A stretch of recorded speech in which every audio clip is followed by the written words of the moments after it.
Estamos en compañía de la profesora Olga Valverde Granados, catedrática de Psicología en la Universidad Pompeu Fabra, donde imparte clases en distintos estudios. Como investigadora, dirige el Grupo de Investigación en Neurobiología del Comportamiento, GRENEC, del Departamento de Ciencias Experimentales de la Salud. Profesora Valverde, ¿nos podía explicar brevemente su trayectoria académica y profesional? Bueno, yo empecé estudiando medicina en la Universidad de Cádiz. En esta época, al final de mis estudios, comencé a interesarme por las neurociencias y por la neurofarmacología y continué haciendo el programa de doctorado del programa de neurociencias de esta universidad. Entonces realicé un doctorado allá y esto fue hace ya bastantes años, y después me interesé por realizar una estancia postdoctoral y estuve 6 años en una universidad francesa, la Universidad René Descartes de París, y allí estuve 6 años con algunas estancias que hice también en Canadá y en Estados Unidos, pero fundamentalmente estuve en Francia. Entonces en Francia estuve en un grupo, la verdad, muy multidisciplinar, que realizaban desde química orgánica hasta farmacología. Allí aprendí muchísimo, allí fue donde realmente se me abrieron los ojos a la ciencia y pude comprender la ciencia, digamos, de primera línea, las personas realmente que estaban en la vanguardia de la ciencia de aquella época. Era una época en la cual los grupos franceses tenían mucha potencia a nivel europeo en investigación. Y durante el tiempo que estuve allí, estuve con una beca primero de la Unión Europea y después con diversos contratos. Realicé una segunda tesis doctoral, esta vez en farmacoquímica molecular, y posteriormente, ya en el año 98, me volví a España, aquí a la Universidad Pompeu Fabra, porque comenzaban los estudios de biología humana. En aquella época pues estaban buscando profesorado, y entonces yo junto con otros profesores nos vinimos aquí para iniciar estos estudios, que posteriormente la idea es que también se impartiera medicina como ha sido ahora. Y bueno, y desde el 98 pues estoy aquí en esta universidad. Primero me integré en otro equipo de investigación y desde el año 2007 pues dirijo el grupo de neurobiología del comportamiento y investigamos pues sobre la neurobiología y sobre la neurociencia. ¿Cuál es el objetivo principal de su investigación? Nuestros intereses científicos es estudiar las bases neurobiológicas de distintos trastornos neuropsiquiátricos. Fundamentalmente nos interesan las adicciones de drogas de abuso con distintos tipos de drogas, cuáles son las bases moleculares que hacen que nosotros nos podamos volver adictos, si existen dianas que pueden ser utilizados para tratamiento, porque el tratamiento hoy en día de la adicción es un tema sin resolver. Y luego también nos interesan otros trastornos como por ejemplo la depresión o la esquizofrenia, y desde hace unos años nosotros también estamos muy involucrados en lo que llamamos comorbilidad, que es la presencia de 2 o más trastornos a la vez. Y esto ocurre mucho en psiquiatría. Por ejemplo, la depresión y la adicción se da con mucha frecuencia, la adicción y la esquizofrenia, ansiedad y depresión. Cuando se dan 2 o más trastornos a la vez, pues resulta que cada uno de los trastornos evoluciona de una forma particular, el diagnóstico es más difícil, también el tratamiento y el pronóstico. Esto hace que son como entidades que hay que estudiarlas de una forma especial, y estudiar esto desde el punto de vista neurobiológico es algo que también nos interesa mucho. ¿Qué métodos utilizáis para poder avanzar en el estudio de la neurobiología del comportamiento?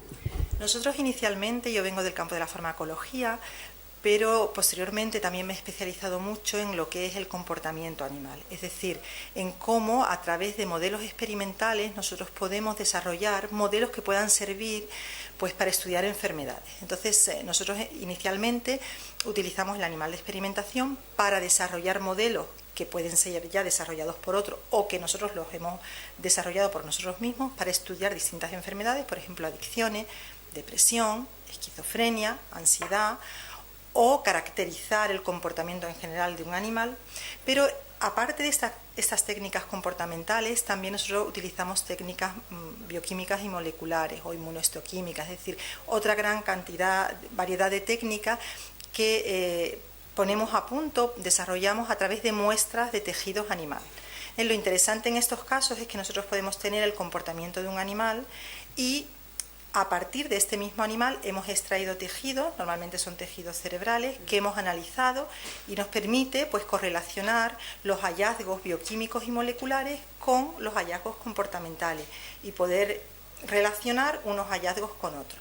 Muchas veces también, como claro, los equipos de investigación no podemos desarrollar todas las técnicas que nos gustarían, y para estudios muy amplios hace falta el concurso de otras metodologías que nosotros no somos especialistas, lo que hacemos para esto nosotros y otros equipos también es colaborar con otros grupos que desarrollan otras tecnologías.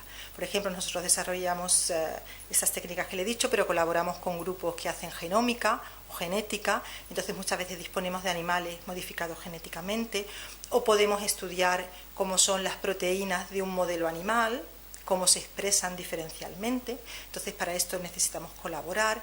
Colaboramos también con otros equipos de química analítica para que nos den pues análisis de muestras que nosotros proporcionamos, e incluso desde hace unos años estamos también colaborando con grupos de bioinformática porque ellos manejan el Big Data, es decir, las grandes bases de datos y de información, y esto nos puede a nosotros proporcionar pistas hacia dónde encarrilar nuestra investigación. ¿En qué punto se encuentra actualmente el campo de la neurobiología respecto a los trastornos psiquiátricos? Pues bueno, yo creo que se encuentra en un momento muy excitante y en el cual yo pienso que en los próximos años vamos a ver unos avances importantes. Y esto yo creo que se debe, por una parte, al avance del estudio que se lleva realizando desde hace años, pero también porque por fin nos hemos dado cuenta de que el cerebro es un gran desconocido hasta hoy. Es decir, para poder estudiar las enfermedades también tenemos que conocer cómo funciona el cerebro de base. Y esto es algo que ha ido un poco más retrasado que otras disciplinas científicas. Por ejemplo, en los últimos años, todo lo que es el tratamiento de enfermedades infecciosas, de enfermedades víricas, por ejemplo, ha avanzado muchísimo. El tratamiento y el conocimiento del cáncer, con la posibilidad de genotipar cánceres y de poder dar tratamientos específicos, ha avanzado muchísimo, pero la neurociencia y la psiquiatría en particular no han avanzado tanto, porque nosotros todavía no sabemos a ciencia cierta cómo funciona el cerebro en su totalidad y cómo funciona como un todo. Sabemos qué partes del cerebro están involucradas en unas funciones y otras, pero nos hace falta tener una idea de conjunto. Y esto es necesario también para ver cuando hay problemas y cuando hay enfermedades, cómo hay que abordarlo terapéuticamente. Desde hace unos años se ha iniciado una serie de estudios que han iniciado en Estados Unidos, pero también en Europa, sobre intentar investigar las enfermedades neuropsiquiátricas de otra forma. Y me explico. Actualmente, cuando uno va, por ejemplo, a tener un diagnóstico sobre un cáncer, tendrá una prueba diagnóstica. Se hace un análisis y a partir de ahí uno sabe qué tipo de cáncer tiene. Esto no ocurre con la enfermedad psiquiátrica, sino que la enfermedad psiquiátrica se diagnostica por una serie de síntomas y signos. Pues está deprimido, no duerme, no come mucho o come mucho. Muchos síntomas que a veces se superponen entre síntomas con otras enfermedades y por tanto que no son síntomas específicos. Por tanto, la subjetividad sobre el diagnóstico es muy grande. Y hay toda una iniciativa de volver, digamos, a empezar a estudiarlo desde otro punto de vista. No solamente con síntomas y signos, sino hay que estudiar la parte neurobiológica de la enfermedad, hay que ver pruebas específicas, hay que unir datos genéticos, biológicos, químicos, también diagnósticos, y quizás volver a hacer una nueva clasificación de las enfermedades. Y a partir de aquí yo creo que esto va a venir quizás en los próximos 10 años. Por eso pienso que estamos en un momento muy de mucha excitación científica, porque pienso que por fin ya vamos encaminados en otra dirección diferente de lo que venimos clásicamente estudiando a lo largo de los años. Desde su experiencia como docente, ¿nos podría decir qué opina sobre el sistema educativo español? Bueno, esta es una pregunta muy interesante que tiene muchas vertientes para poderlas explicar. Desde mi punto de vista, claro, yo pienso que el sistema universitario español, el sistema público, es una gran oportunidad para la formación de personas en situación de igualdad de oportunidades. Y yo creo que esto es fundamental en un país democrático, un país europeo como es en el que estamos. Esto no ocurre en otros países donde solamente las personas más favorecidas pueden acceder a la educación superior. Por tanto, yo creo que esto es un punto muy positivo. Sin embargo, debido también al hecho de que seamos organismos públicos, de que estemos en organismos públicos, también tenemos una serie de déficits. Y fundamentalmente yo creo que lo que nos falta son recursos, en recursos económicos. A ver, la Universidad Española no ha estado particularmente bien financiada porque la ciencia en España tampoco ha estado particularmente bien financiada y de hecho estamos a la cola de los países europeos. en esto ya es un problema, porque la universidad realiza dos tareas fundamentales. Una, la formación, y otra, investigación. Es decir, los profesores no solamente vamos a dar clases, sino que también tenemos una tarea investigadora muy importante y muchas veces pues también muy exitosa y que también da unos resultados que son notables. Pero la financiación, como digo, no ha sido nunca muy importante, y desde la crisis del 2011 pues todos los recursos públicos en universidad, tanto para la universidad como para investigación, han disminuido. Por tanto, sufrimos dos tipos de recortes, uno al sistema educativo y otro al sistema de investigación científica. Por tanto, nosotros lo padecemos de una forma muy intensa. Y a nivel práctico, ¿cómo padecemos estos recortes y esta falta de recursos? Pues por una parte, porque como los profesores realizamos estas dos tareas, investigación y docencia, nosotros necesitamos asistencia de otras personas que nos ayuden a dar las clases, a colaborar con nosotros en los aspectos científicos, y esto pues falta. Cuanto menos tiempo tengamos para dedicarnos a la investigación, pues menos avanzaremos en este campo, que es un campo en el cual uno no se puede bajar del tren, uno no lo puede dejar unos años y luego volver. Por tanto, esto es una gran dificultad. Eso también hace que personas jóvenes que podrían incorporarse al sistema educativo o al sistema científico, pues no lo están haciendo, y son personas a lo mejor formadas, en las cuales se ha invertido mucho dinero público cuando han estado en la universidad, que luego a lo mejor se han especializado en otros países, que quieren volver y aquí no tienen lugar, porque hoy en día no se contrata o se contrata muy poco profesorado. Ya no diría permanente, diría a tiempo completo, y muchas de las plantillas de las universidades están complementando con profesores a tiempo parcial, por tanto contratos muy precarios, que redundan en que a lo mejor la docencia no es de tanta calidad, y por supuesto la investigación y la dedicación investigadora no es posible. Esto hace que, los que ya sí que estamos situados, pues vamos envejeciendo y no hay recambio generacional.